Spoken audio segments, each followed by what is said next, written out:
बिस्मिल्लाहिर्रहमानिर्रहीम। अस्सलाम वालेकुम व्यूवर्स, आप देख रहे हैं डाइनिंग और अल्हम्दुलिल्लाह पराठा बहुत अच्छी तरह फूल रहा है। ये देखें, इसकी लेयर्स भी खिल गई हैं। कोशिश करें अपने बच्चों को लाजमी गंदम के मक्खन से बने हुए क्रिस्पी पराठे बना के खिलाएं। इससे एक तो उन्हें दिन भर भूख प्यास का एहसास नहीं होगा, वीकनेस भी नहीं होगी। अगर मेरी वीडियोस अच्छी लगी तो लाल सब्सक्राइब को क्लिक कर दें। साथ में ये जो बेल का आइकॉन है इसको क्लिक कर दें। इसको क्लिक करने से आपको मेरी हर नई वीडियो का नोटिफिकेशन सबसे पहले फ्री में मिलेगा। बिस्मिल्लाहिर्रहमानिर्रहीम की रेसिपी को स्टार्ट करते हैं। 1 टेबलस्पून चक्की का आटा ये छिड़क देंगे। हाथों को इस तरह से खुश्क आटे में लगाएंगे और इस तरह से पेड़ा बना लेंगे। फिर से इस पर थोड़ा सा खुश्क आटा लगाएंगे। इस तरह से इसको अंदर की तरफ फोल्ड करते हुए पेड़े की शेप दे देंगे।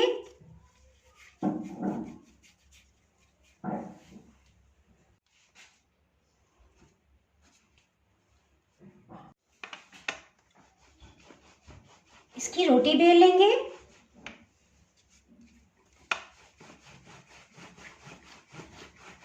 जितनी भी बड़ी और बारीक आपसे रोटी बेली जाए आप बेल लें। अगर आपके जहन में ये क्वेश्चन हो कि आटा ये कौन सा इस्तेमाल कर रही हूँ, तो इसके लिए मैंने सिंपल गंदम का आटा लिया है, होल व्हीट फ्लावर, जो डेली रूटीन में हम आम सिंपल रोटी बनाने के लिए इस्तेमाल करते हैं। मैं उसी गंदम को ही इस्तेमाल कर रही हूँ। मक्खन को इस्तेमाल करने से 4-5 घंटे पहले मैंने निकाल लिया था। देखें कितना सॉफ्ट है ये। इसी रोटी के ऊपर हर तरफ अच्छी तरह से लगा देंगे।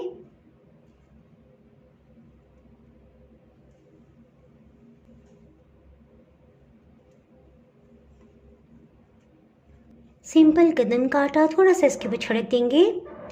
इससे पराठे की लेयर्स इंशाल्लाह बहुत अच्छी खिलेंगी।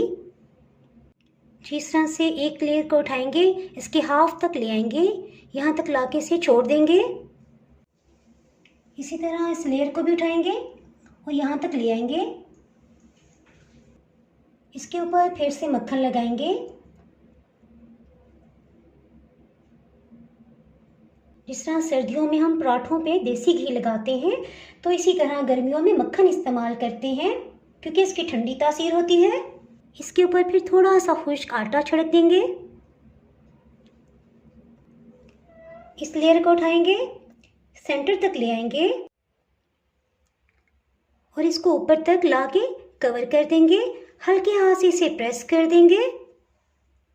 हर साल रमज़ान में अम्मी जान हमें ये पराठे बना के खिलाया करती थी और बचपन में हम इसे चकोर पराठा कहते थे जी। इसके साथ ही रोटी को बेलने से पहले तवे को प्री हीट कर लेते हैं। हीट को मीडियम रखा हुआ है। हमेशा की तरह इस्तेमाल से पहले तवे को अच्छी तरह से धो लिया है। 10 ड्रॉप्स कुकिंग ऑयल के डाल देंगे और इसको तवे पे हर तरफ इक्वल फैला देंगे।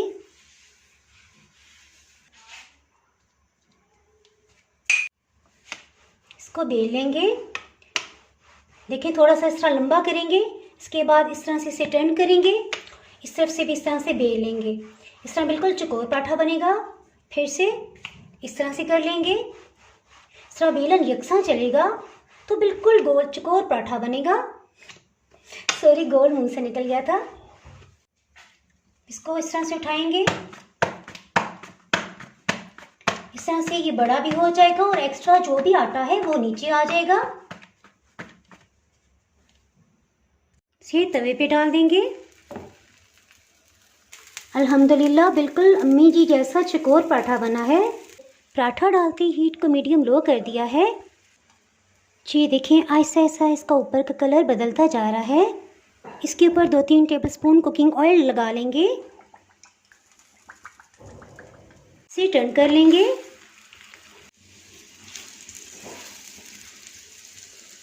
अल्हम्दुलिल्लाह पराठा बहुत अच्छी तरह फूल रहा है। थोड़ा सा इस तरह से कपड़े से प्रेस कर लेंगे, इससे यकसा फूल पड़ेंगे। इस तरफ भी थोड़ा सा ऑयल लगा देंगे। तकरीबन 1 से 1.5 टेबलस्पून है। ये बच्चों के लिए है। टर्न कर लेंगे। इसके अंदर क्योंकि मक्खन लगाया था, तो अगर हम ऊपर भी अगर मक्खन लगाएंगे तो बहुत हैवी पराठा हो जाएगा। मक्खन लगाने का फ़ायदा ये है कि बच्चों को एक तो ताकत मिलेगी रोज़े में, और इसकी ऊपर की लेयर पे कुकिंग ऑयल लगाने की ये वजह है कि इसकी वजह से एक तो पराठा क्रिस्पी होगा, दूसरा ज़्यादा हैवी नहीं लगेगा। 2 मिनट हो चुके हैं, इस साइड से भी चेक कर लेते हैं। जहाँ से हल्का सा कच्चा फील हो रहा था, हल्के से इस तरह से प्रेस कर देंगे, उस पर भी अच्छा सा कलर आ जाएगा। अल्हम्दुलिल्लाह पराठा तैयार है, इसे निकाल लेते हैं। ये देखिए इसकी लेयर्स खिल गई हैं। हम लोग बचपन में शौक से सहरी में उठा करते थे कि हमें अम्मी जान ये क्रिस्पी पराठा बना के खिलाएंगी। देखिए इसका क्रिस्पीपन आपको फील हो रहा होगा। तवे के नीचे हीट को बिल्कुल लो कर दिया। इसके साथ ही दूसरे पराठे को बेल लेते हैं। पहले की तरह फिर से थोड़ा सा खुश्क आटा डस्ट कर देंगे और पेड़ा बना लेंगे।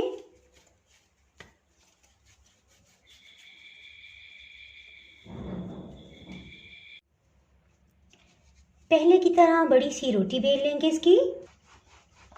जैसे महसूस हो कि रोटी चिपकने लगी है तो फिर से थोड़ा सा आटा डस्ट कर लेंगे और इस तरह से गुलाई में बेलन चलाते हुए इसे बेल लेंगे। जिस कदर बारीक रोटी हो सके हम बेल लेंगे। रोटी की ऊपर की सतह को फिर से मक्खन से अच्छी तरह से कवर कर देंगे। तकरीबन 1 से 1.5 टेबलस्पून मक्खन लगा दिया है। बस अच्छी सी लेयर लगाएं, जब ये पिघलेगा खुद ही किनारों तक आ जाएगा। थोड़ा सा खुश्क आटा इस पे डस्ट कर देंगे। इस लेयर को उठाएंगे, एहतियात से इसके ऊपर तक ले आएंगे। हल्के हाथ से इसे प्रेस कर लेंगे ताकि इसमें कोई भी एयर है वो निकल जाए। इसके ऊपर की लेयर पे भी मक्खन लगा देंगे।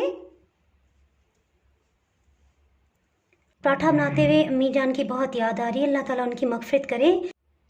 इस तरह से इसकी ऊपर की लेयर पे भी आटा डस्ट कर देंगे और इसको उठा के इस तरह से रख देंगे। फिर से इस तरह से लाते हुए इसको हल्के हाथ से प्रेस करेंगे। इससे इसमें जो भी एयर होगी वो निकल जाएगी। मेरी अम्मी बहुत बेहतरीन बेकिंग किया करती थी। बेकिंग कुकिंग सब मैंने अम्मी जान से ही सीखा है और वही रेसिपीज़ मैं आपसे शेयर करती हूँ। इसे बेलना स्टार्ट करते हैं। देखिए इस तरह से हम इसे बेलेंगे, इसके साथ ही इसे टर्न करेंगे। अब हम इस तरफ से बेलेंगे, ऊपर की तरफ ले जाएंगे। यही प्रोसेस हम तीनों कोनों के साथ करेंगे।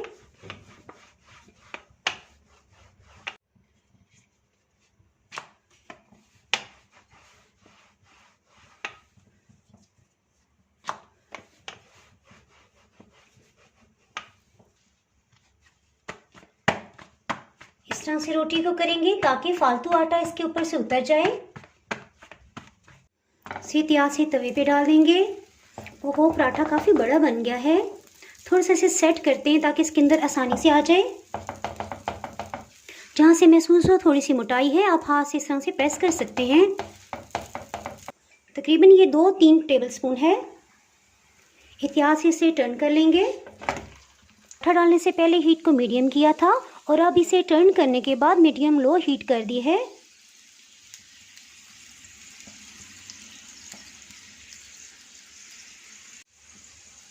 ये देखिए इसकी लेयर्स खिलने लगी हैं।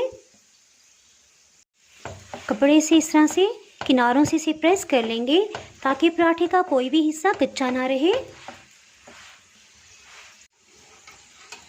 इसे चेक कर लेंगे। थोड़ी देर के लिए मज़ीद इस पर कलर आने देंगे।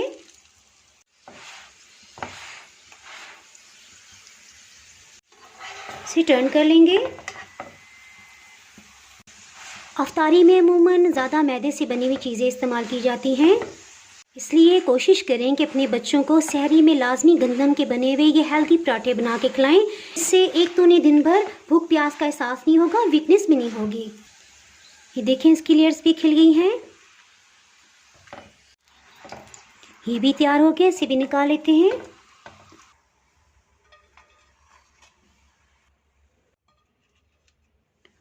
अगर आपने मेरा चैनल अभी तक सब्सक्राइब नहीं किया तो चैनल को सब्सक्राइब कर दिए, बेल आइकन ज़रूर प्रेस कर दीजिएगा। इसके बगैर आपको मेरी हर नई आने वाली वीडियो का नोटिफिकेशन नहीं मिल पाएगा। वीडियो लाइक और शेयर करना बिल्कुल भी ना भूलिएगा। दुआओं में याद रखें। इसके साथ ही मैं इजाज़त चाहती हूँ। अल्लाह हाफिज़।